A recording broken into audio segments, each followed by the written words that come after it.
Assalamualaikum warahmatullahi wabarakatuh.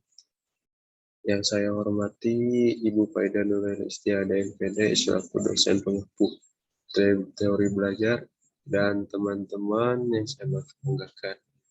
Pertama-tama marilah kita panjatkan puji dan syukur kehadirat Allah Maha Kuasa dan sholawat serta salam bagi tetap bicara kehormatan ke Nabi dan Sedayana bagasna Nabi Muhammad SAW.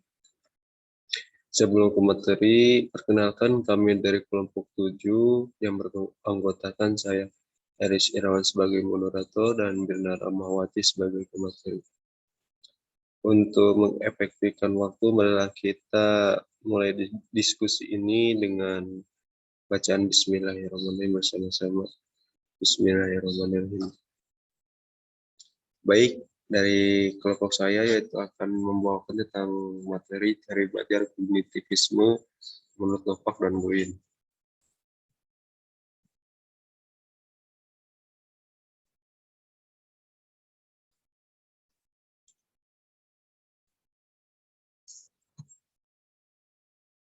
Adapun materi submateri yang akan kami sampaikan yaitu yang pertama konsep belajar menurut Lopak dan Guin, yang kedua ciri-ciri peta konsep, dan yang ketiga langkah-langkah pengembangan peta konsep oleh guru, yang keempat cara mengajar siswa menyusun peta konsep, yang kelima manfaat peta konsep, dan yang keenam langkah-langkah dalam membuat peta konsep atau konsep mapping, yang ketujuh tujuan pembuatan peta konsep, yang ke-8 kelebihan dan kekurangan teori belajar Lopak dan Guin.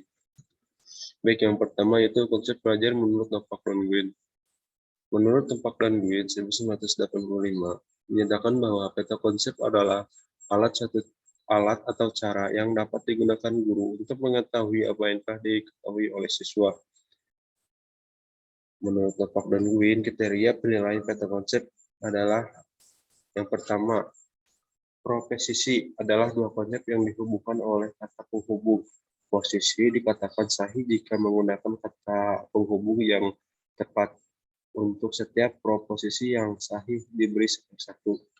Dan yang kedua yaitu hierarki adalah tingkatan dari konsep yang paling umum sampai konsep yang paling khusus. Urutan penempatan konsep yang lebih umum dituliskan di atas dan konsep yang lebih khusus dituliskan di bawah.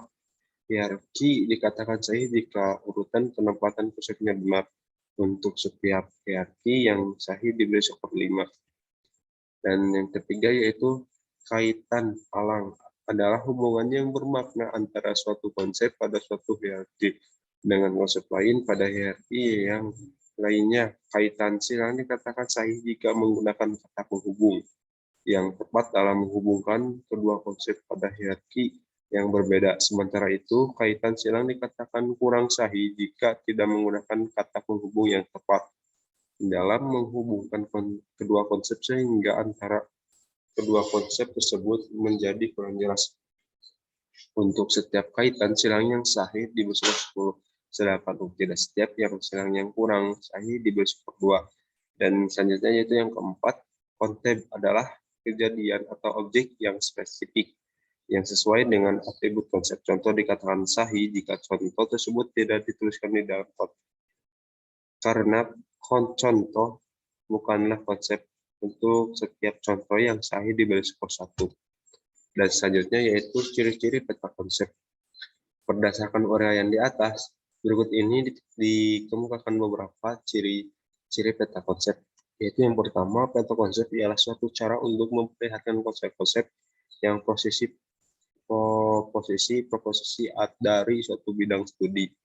Jadi dengan membuat peta konsep, siswa dapat melihat bidang studi itu lebih jelas dan mempelajarinya lebih bermakna. Dan yang kedua yaitu suatu peta konsep merupakan suatu gambar dua dimensi dari suatu bidang studi atau suatu bagian dari sedang studi. Ciri inilah yang memperlihatkan hubungan profesional antara konsep-konsep. Dan yang ketiga yaitu cara menyatakan hubungan antara konsep-konsep. Tidak semua mempunyai bobot yang sama. Ini berarti bahwa ada beberapa konsep yang lebih umum daripada konsep-konsep yang lain. Hierarki bila dua atau lebih konsep yang digambarkan di bawah suatu konsep yang lebih inklusif. terbentuknya hierarki pada peta konsep itu. Dan yang selanjutnya yaitu langkah-langkah pengembangan peta konsep oleh guru. Yang pertama yaitu menuliskan di atas kertas seluruh konsep atau nama topik yang berkaitan dengan bidang umum yang akan diajarkan. Dan yang kedua, memperhatikan adanya fakta-fakta atau contoh-contoh khusus yang penting untuk dipelajari siswa. Memilih konsep yang paling umum dan tepatkan di bagian atas kertas. Menambahkan berikutnya konsep yang lebih khusus di bawah konsep umum tadi. Hubungan keduanya dengan garis penghubung yang diberi label penghubung. Selanjutnya, setelah menulis konsep yang lebih khusus di baris kedua, melanjutkan penulisan konsep lain yang lebih khusus di baris ketiga, dan seterusnya. Dan selanjutnya, menurut Ernest dalam versi 2020 berpendapat bahwa untuk menyusun suatu peta konsep bisa dilakukan dengan cara sebagai berikut. Yang pertama yaitu tentukan dahulu topiknya. Yang kedua, membuat daftar konsep-konsep yang relevan untuk konsep tersebut. Dan yang ketiga, menyusun konsep-konsep menjadi sebuah bagan. Dan yang keempat, menghubungkan konsep-konsep itu dengan kata-kata supaya bisa terbentuk suatu proposisi. Dan yang kelima, mengevaluasi keterkaitan konsep yang telah dibuat. Dan selanjutnya yaitu cara mengajar siswa menyusun peta konsep. Belajarkan siswa menyusun peta konsep harus secara bertahap. Pertama kali meminta siswa menyusun peta konsep, perlu dipilih konsep-konsep yang sudah dikenal. Mula-mula, guru dapat mengajar siswa memahami peta konsep sebagai modifikasi dari suatu kerangka isi bahan pembelajaran dengan inilah yang saling dihubungkan dalam hierarki secara vertikal. Cara mengenalkan peta konsep kepada siswa adalah dengan memodelkan cara penyusunannya dengan memfokuskan pada konsep-konsep yang jumlahnya terbatas atau lebih sederhana. Yang selanjutnya yaitu manfaat peta konsep. Manfaat peta konsep bagi guru. Yang pertama itu membantu guru memahami, diajarkan, dan memperoleh wawasan baru. Dan yang kedua, membantu dalam menghindari miskonsepsi oleh siswa. Dan yang ketiga, dengan mendentifikasi konsep-konsep sebelum membuat peta konsep, guru dapat menemukan topik-topik sains secara jelas, sehingga dapat membantu untuk menentukan topik-topik yang perlu dipelajari. Yang nomor 4, membantu untuk melihat keterkaitan logis antara konsep-konsep khusus. Yaitu selanjutnya, manfaat peta konsep bagi siswa. Yang pertama yaitu membantu dalam mempelajari konsep-konsep pokok dan proposisi, serta membantu dalam menghubungkan atau mengkaitkan pengetahuan yang telah dimilikinya dengan yang sedang dipelajarinya. Dan yang kedua, membantu mempelajari cara belajar menyusun peta konsep. Dan yang ketiga, membantu untuk memperoleh wawasan baru. Dan yang keempat, membantu siswa menghindari miskonsepsi.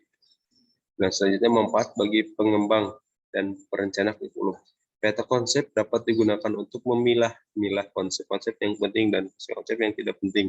Dan bagi lingkungan, peta konsep membantu siswa memahami peranannya sebagai pelajar, juga menjelaskan peranan guru serta menciptakan iklim belajar yang saling menghargai antar guru dan siswa.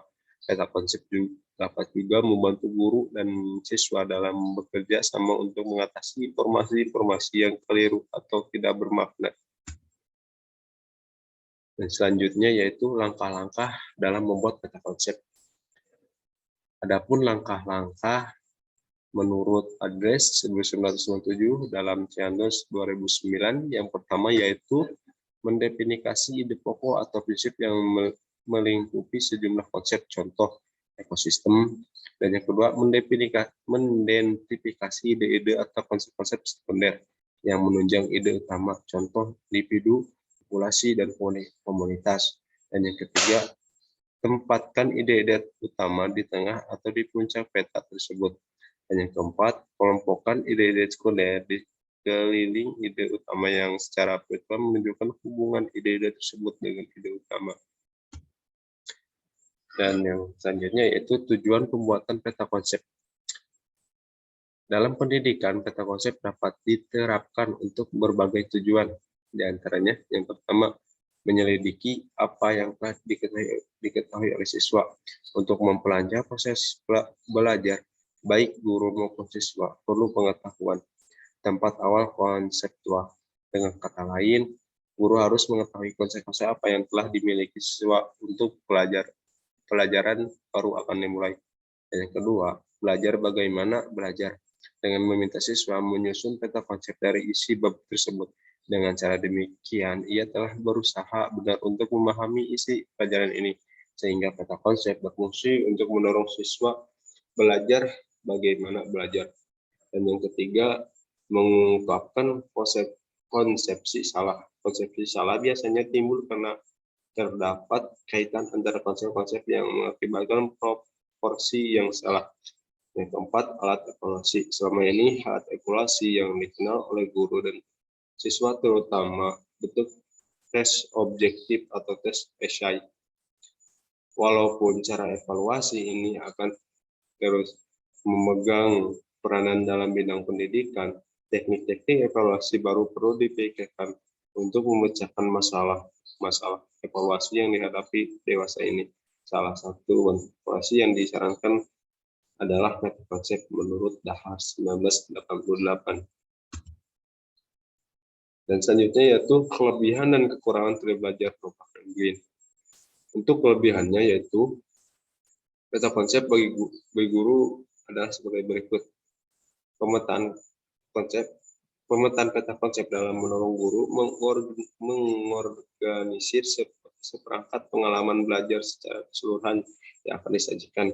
Sedangkan kelebihan peta konsep bagi siswa adalah sebagai berikut.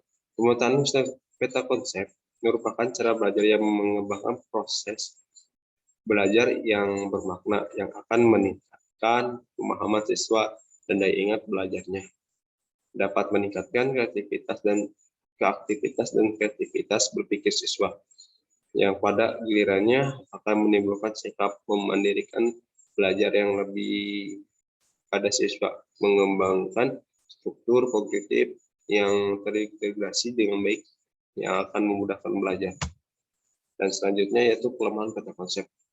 Ada 4 poin. Yang pertama itu perlunya waktu yang cukup lama untuk menyusun peta konsep, sedangkan waktu yang tersedia terbatas. Yang kedua, sulit menentukan konsep yang terdapat pada materi yang dipelajari.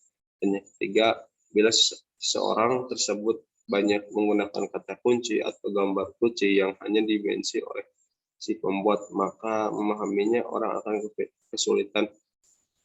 Yang keempat, memerlukannya dua atau 3 kali penggambaran ulang agar peta konsep bisa melihat lebih rapi dan artistik.